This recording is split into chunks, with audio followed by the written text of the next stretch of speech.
Muito bem, eu tô aqui para levar um som com Gustavo Holanda. Grande cara. Beleza, irmão? Beleza? Beleza, velho. Eu queria que você falasse um pouco dessas coisas que você anda fazendo por aí. E eu ouvi um termo seu hoje aqui que eu achei super interessante. O negócio do blues... Blues baiano de Havana. Blues baiano de Havana. Você me contou, antes de você começar a falar sobre isso, só para você seguir essa linha um pouco também, que você já fez bastante trabalhos, eu queria, de diferentes estilos, eu queria que você falasse um pouco como isso enriquece musicalmente, né? Você ter várias experiências em diversos estilos. Fala aí do blues baiano de Havana. Legal. Quando eu comecei a me apresentar profissionalmente na noite, né, uma coisa que me chamou a atenção, sempre me chamou a atenção, afora das qualidades dos músicos que eu tive a oportunidade de dividir o palco e assistir também, né, o que sempre me chamou a atenção foram aqueles músicos que eram ecléticos, né, que conseguiam, mesmo tocando um estilo, imprimir ali, através de concepção melódica, harmonia mesmo, né? Approach assim, do instrumento, algo que realmente refletisse a influência, a principal influência deles, né? Então, assim, conhecendo esses músicos, eu fui diversificando assim, a minha cabeça um pouco sobre música, porque eu comecei no rock, né? E no rock tive a oportunidade de ter bandas, né? Desde o começo, assim, ainda adolescente e jovem ainda, no meio independente, no rock independente de São Paulo. Tive bandas que gravamos discos e tivemos um certo sucesso, assim, né, no mercado, assim, no meio. Mas esses músicos que eram chaves, assim, nesses trabalhos sempre me impressionaram muito. E isso foi abrindo a minha cabeça de forma a trabalhar, né, com estilos diferentes. Toquei com bandas de samba, toquei com bandas de reggae, de forró, bandas de rock de todos os estilos e assim por diante, e sempre montei projetos meus também. Então eu acho que o caminho que eu segui até agora, né, porque o caminho continua, né, o caminho está e a sempre, gente, graças a Deus, vai fluindo. mudando, sempre buscando novos caminhos, né? Esse caminho me trouxe para cá, e eu estou trilhando esse caminho, fazendo esse novo caminho que eu juntei essas três principais paixões, né, em termos de estilo, que sempre me moveram. Que é o blues, né? Porque com esse background do rock, quando você vai cavando e buscando a influência dos guitarristas, dos músicos, né? Você chega no blues, quando você chega no Hendrix, você vai lá atrás e você chega no Muddy Waters, e você chega no Sonny Boy Williamson, no Son House, e todos esses caras que criaram um estilo. E na música brasileira, por exemplo, eu me envolvi com música brasileira e entrei no Djavan, nas harmonias, né, elaboradas e melodias, né, super interessantes que ele e outros artistas da geração dele, que a gente considera a geração de ouro da música brasileira, né, eles exploraram com sofisticação, né, esse estilo. Mas quando você ouve aqueles caras, você vai ouvir e falar assim, peraí, Chico Buarque, cara, tem muito de Nelson do Cavaquinho ali, tem muito da origem do samba carioca, e vai ainda mais para trás, para Congado, quando você vê através de outros artistas, e a música tradicional brasileira.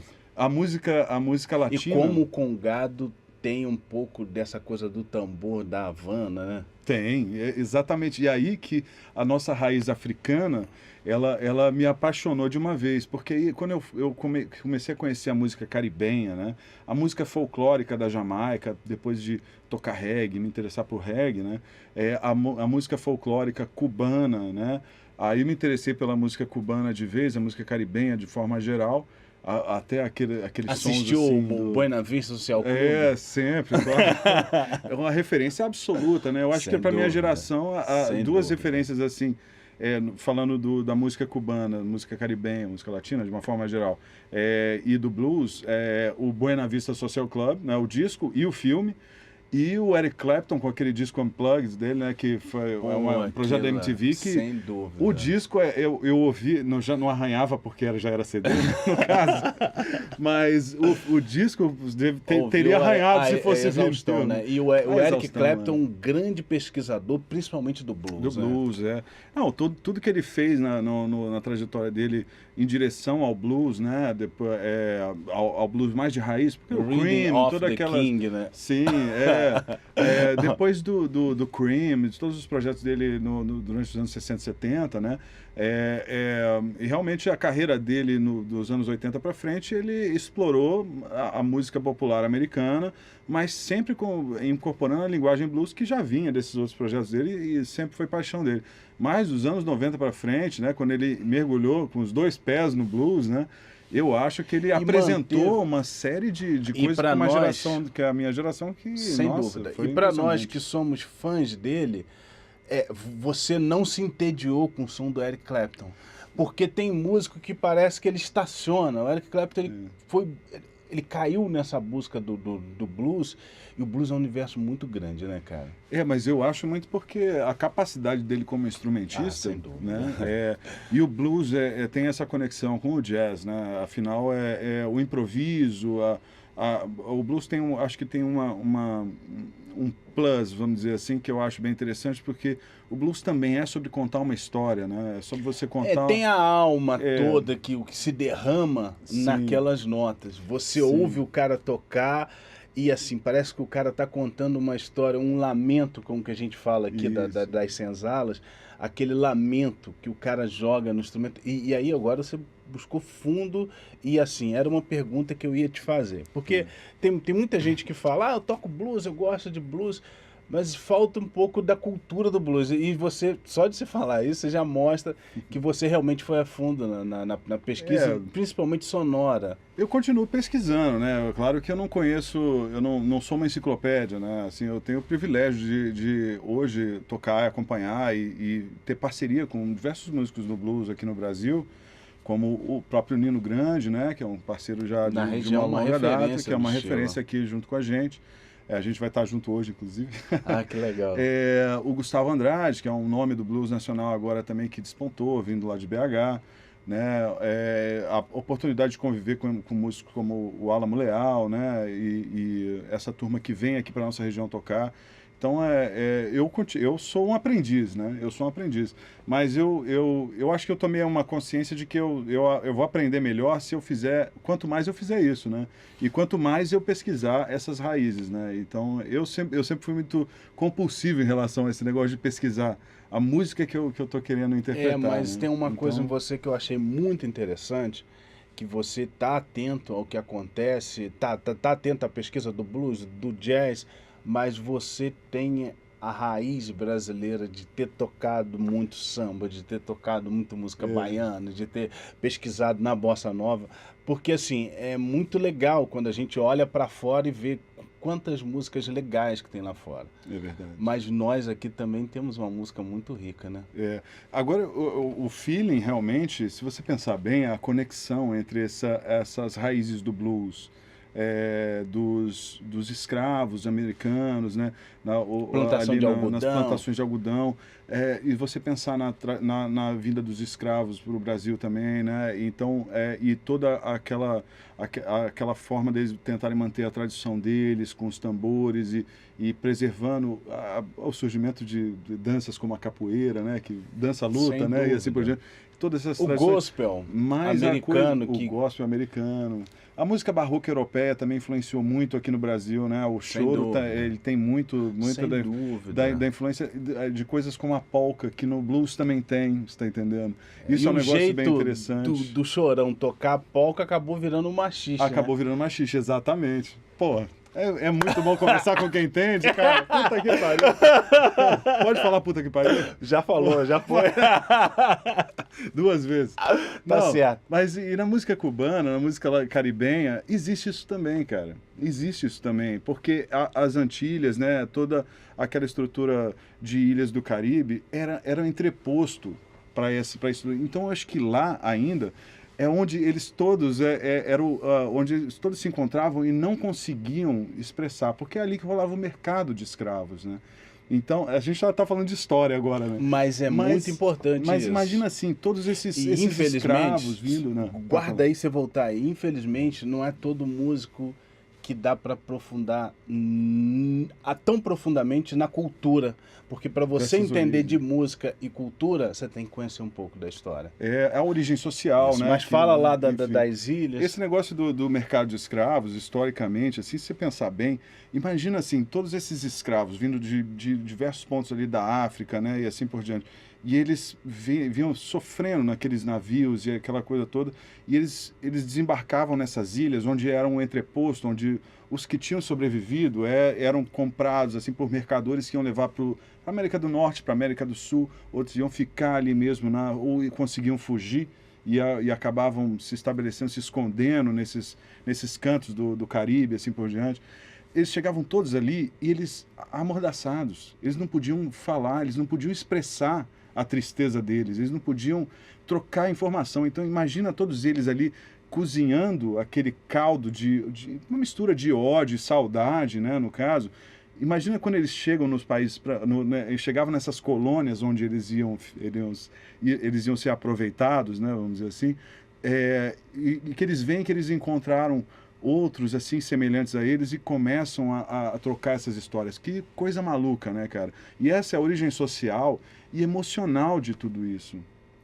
Então eu acho que aí tem uma coisa que no blues a gente fala muito do feeling, né? Do feeling de tocar. Sem dúvida. O feeling vem dali também, entendeu? A origem emocional de tudo isso. E esse entendeu? feeling é responsável por essa música ter chegado até nós, porque pelo seguinte, a música europeia, com o advento da escrita musical e da documentação toda, ela chega até nós com grandes compositores e tudo, e a gente entende a música, você vai lá ler, aí o cara, aqui nesse trecho o cara faz o crescendo, diminuindo, o piano e tal. Mas a música africana é por esse feeling que ela chega até nós. É verdade. É um negócio primitivo que eu acho que ainda está aí, entendeu? É uma energia que ainda está circulando, que quem se aprofunda um pouco num ritmo, numa estética musical como são essas mais tradicionais, acaba, sabe, se não consegue de repente replicar ou absorver e conseguir interpretar usando isso, pelo menos já consegue entender, sacou? Eu acho que entender Mas essa música uma grande parte tem uma de tudo pureza. isso, né? Você vê o Bob Marley, quando ele leva para o mundo o reggae, como é diferente do que estava rolando. Ah, é. Nossa. Aquilo foi uma coisa que mudou a cabeça de muita gente. Não é verdade? Né? É verdade. De nego ouvir aquilo, caraca, o que é isso? É verdade. Né? É verdade. Era muito diferente do que estava acontecendo, que era uma coisa comum lá na Jamaica, Isso. mas para o mundo foi um assombro. Uma qualidade musical, rítmica, e que, assim, você conhece e eu conheço muitos músicos, excelentes músicos, que não conseguem entrar nessas músicas. Talvez um pouco porque esse balanço, né? Por exemplo, no caso do reggae, eu acho que eu vejo até eu não sei se você, de repente posso estar falando bobeira, mas às vezes quando eu ouço, sabe quando você ouve filtrando um pouco as frequências e tentando ouvir com atenção um determinado instrumento, algumas polirritmias assim me dão uma impressão meio soul assim na levada, que eu acho que às vezes não dá para entender de onde vem, mas eu acho que é muito porque o reggae tem assim uma origem no rocksteady, né, nos ritmos do ska, né, que eram um pouco mais acelerados, um pouco mais festivos, né, e eles gostavam muito de rock e blues, inclusive, né, gostavam muito de rock americano e blues ali na Jamaica, né. Então, se você ouve assim o Toots and the Maytals, né, algumas referências mais anteriores ao boom do reggae dos anos 80, né, porque o reggae foi um boom nos anos 80. Sem realmente. dúvida. O Bob Marley se tornou uma estrela mundial com muito mérito, porque as histórias que ele contava, que aí a gente faz uma conexão de blues, né, porque ele contava histórias, cara, reais, histórias de sofrimento, de amor e assim a música dele é uma reais, música né? religiosa, querendo ou não. Querendo ou não, é uma música religiosa, exatamente. Mas religiosa num aspecto assim que eu acho interessante. No aspecto livre. Que é um aspecto muito livre de amor, dúvida, né? E assim por diante. Mas tem a coisa, a puxada de orelha também, né? Tem, então, quer dizer, sem dúvida. O Bob Marley, eu acredito, lendo assim, se você lê algumas letras dele, eu acho que hoje, ainda mais com essa coisa, né, que às vezes a gente vive aí, vendo assim, como o mundo tá, às vezes com essas cruzadas morais, assim, eu acho que hoje talvez ele fosse até considerado meio racista, assim, né? Seria considerado um cara racista. Não, sem dúvida. Mas, assim, a ideia ali realmente, ele tinha um pouco esse prisma, é óbvio, mas era por uma busca de liberdade, porque afinal eles também ali, ele tinha uma história do povo dele, né? Da dominação inglesa, né, na ilha e assim por diante, que naturalmente foi para a música dele, né? E para mim, o reggae, o som era maravilhoso, era incomparável. Mas acredito eu que o reggae também trazia uma letra nova. É.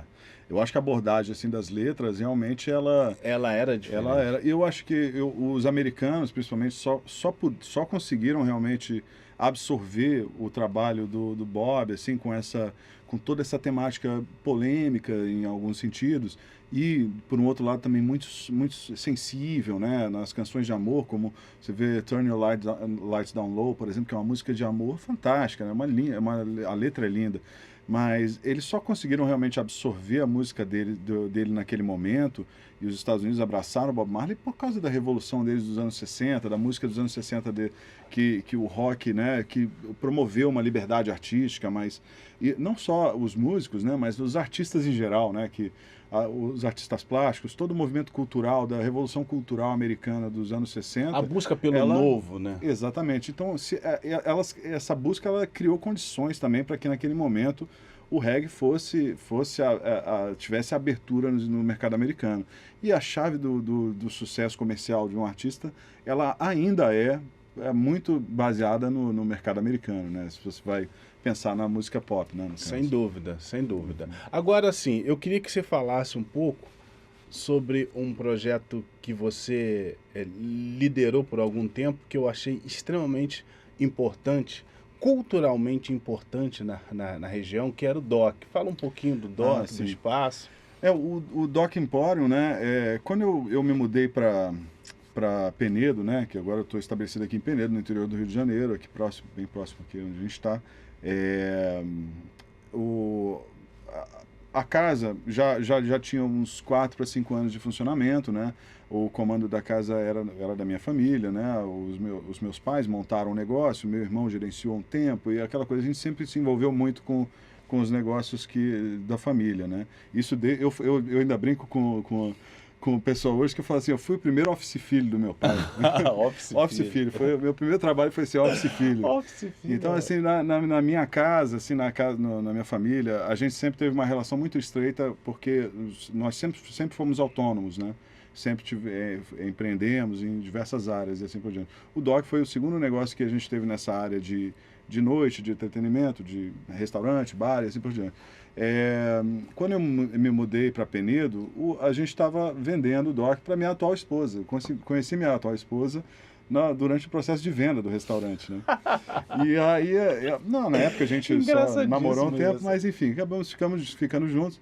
E eu tocando, iniciando esse movimento musical, mais uma vez sozinho, né? Aqui na região, assim, conhecendo novos músicos, conhecendo novas referências.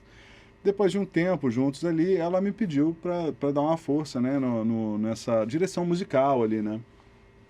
Então eu trouxe essa proposta de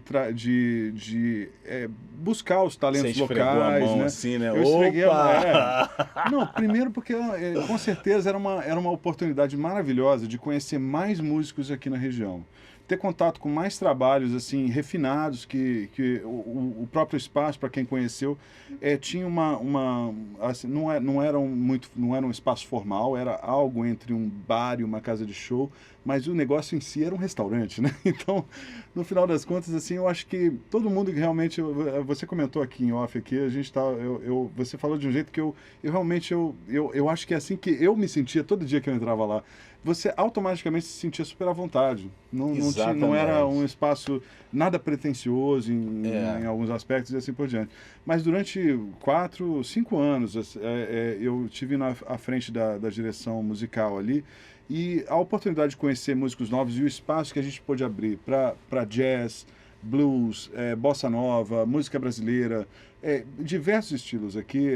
Foi uma oportunidade única. Uma qualidade muito alta, né? Foi maravilhoso. Da programação. Eu acho que eu não tinha convivido com tantos trabalhos diferentes e músicos diferentes e pessoas maravilhosas também. Claro que outras nem tanto.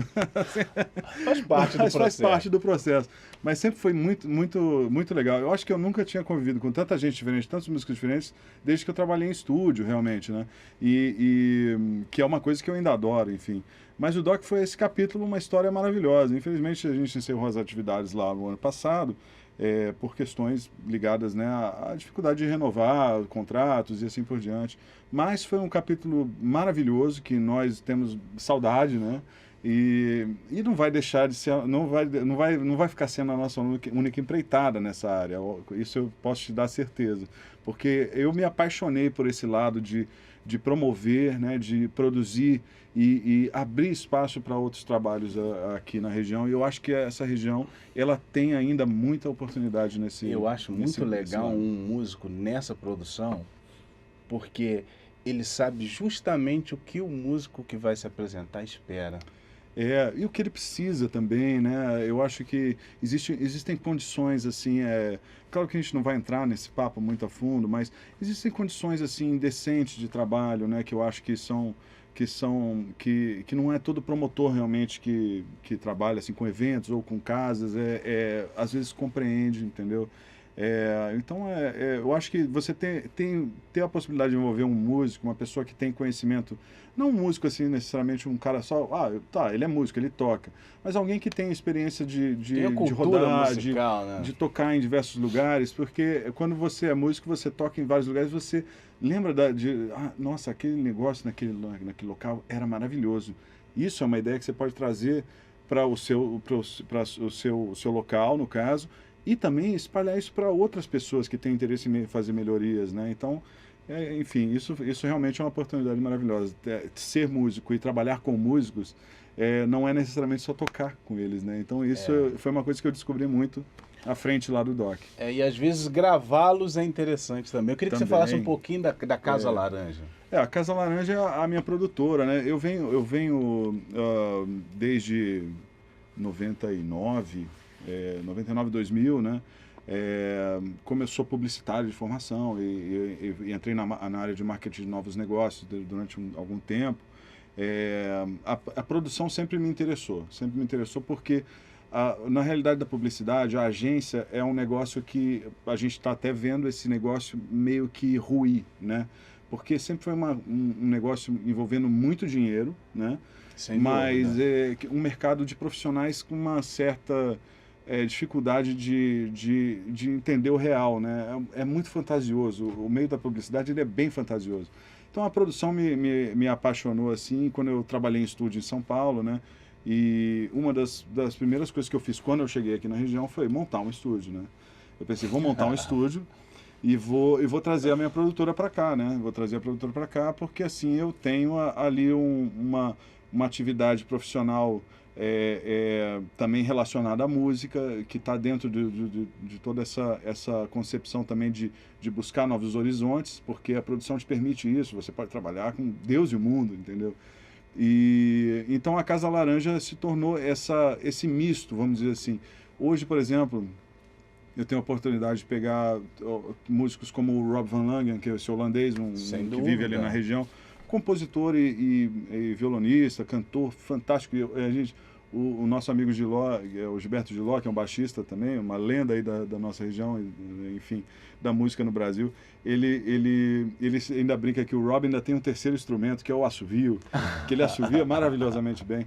E o Rob Van Langen, você vê uma coisa engraçada, eu estava trabalhando assim, bem modestamente com ele, né? Às vezes fazendo duo com ele, umas coisas, e eu olhando aquele material que ele tocava e pensando, nossa, as músicas dele são excelentes, as letras são muito boas.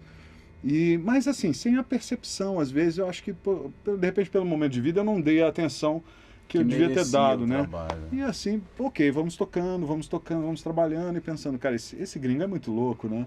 Mas, numa determinada ocasião, apareceu um músico aqui na região, visitando a gente, um italiano chamado Andrea Persico, né? Que é um sujeito super interessante também, e eu tive o prazer de gravar ele lá no estúdio, né?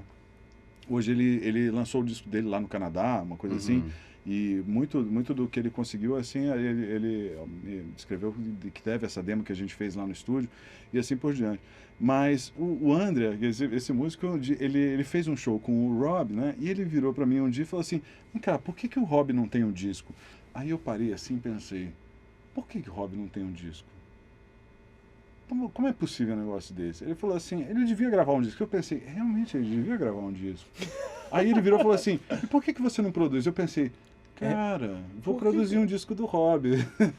E aí a gente entrou nesse processo. Aí você vê, a produção do disco dele, eu acho que é um grande exemplo do que foi a minha proposta com a Casa Laranja, e é ainda, né? Porque não só a gente gravou o disco, como a gente fez uma campanha de ativação do material dele, na qual eu desenvolvi também toda a parte de design do site, da página no Facebook, criando canal no YouTube, essa interação de redes sociais. Você é um trabalhador compulsivo também. Né? A gente é um pouco... Ficar parado é difícil, cara. É difícil ficar parado. Mas envolveu tudo isso. Então, a plataforma que eu criei, assim, é claro que o centro de tudo foi a produção do disco, porque a música é o principal, entendeu? Sempre foi o principal. Assim, não adianta o cara chegar com um papo maravilhoso, com 1000 promessas e 1000 propostas, cara, se ele não sentar e a música não for maravilhosa, não interessa, entendeu? E o público entende isso, os produtores entendem isso, os empresários entendem isso e outros músicos principalmente entendem isso. Então, no caso ali, eu acho que a gente teve uma oportunidade maravilhosa de fazer um disco muito bom. Ele vai sair lá fora agora, né? Mas toda essa plataforma de apoio de mercado mesmo, né? De redes sociais e assim por diante, ela está surgindo daqui e a música está vindo daqui, né? Então, é música internacional com sotaque brasileiro, entendeu? É quase como se fosse blues baiano de Havana. Então, beleza, meu amigo. Foi um prazer cara. Imenso. Você Maravilha. Espetacular. Para quem não sabe, antes no off aqui, eu falei para você que você tem que escrever um livro com as suas histórias. Ele falou que algumas são impublicáveis. Algumas são eu falei, não, de repente arruma um jeito de publicar. Mas vamos levar um som? Vamos levar então um som. Vamos, parece que a gente veio aqui. Tá certo.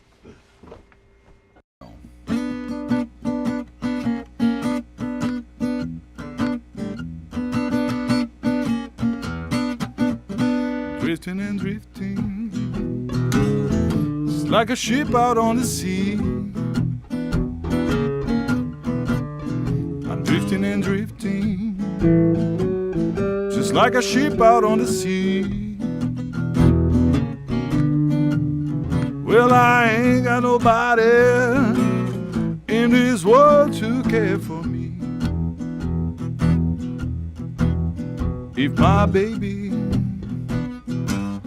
could only take me back again, my baby could only take me back again.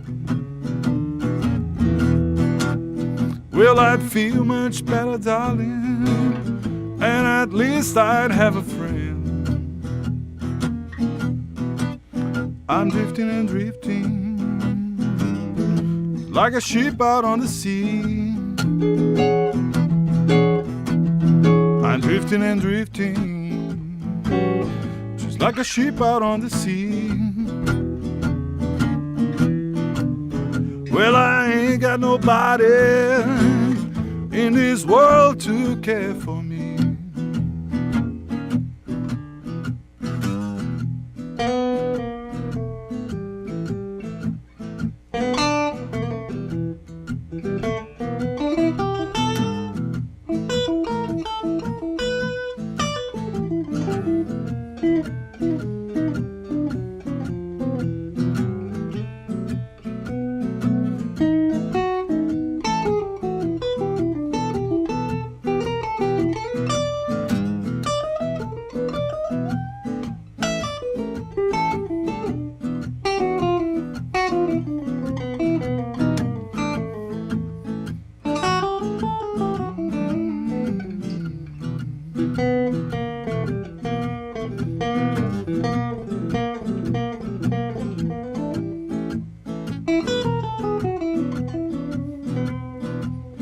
I give you my money, Tell me what more can I do? I give you my money. Just tell me what more can I do? You're a sweet little girl, but I swear you won't be true. I'm drifting and drifting, just like a ship out on the sea.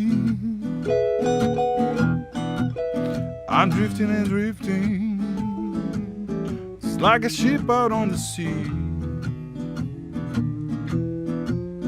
Well, I ain't got nobody in this world to care for me.